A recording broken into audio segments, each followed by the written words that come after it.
এই নে বাজারে যা, এক্ষুনি বাজারে গিয়ে বাজার করে নিয়ে আসবি। বউ নাই বাজারে পাঠাইতেছে। বউ থাকলে তো সুন্দর মতো বাজার করে নিয়ে আসতাম, বউ সুন্দর সুন্দর রান্না করতো।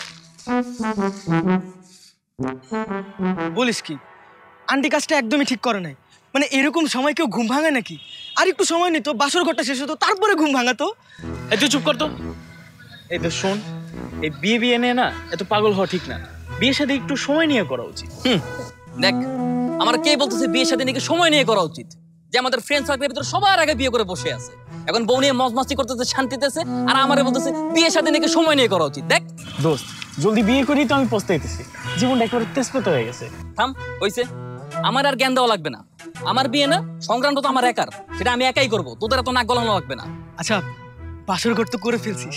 আচ্ছা, মেয়ে দেখতে কেমন ছিল রে? আচ্ছা সর, কি কথা মনে করে দিলে এগুলি? আরে এই মেয়ে তো মেয়ে না, যেন আকাশের পরী। কি সুন্দর চোখ, নাক, ঠোঁট, যেন অপরূপা। এমন একটা মেয়ে পাইলে তো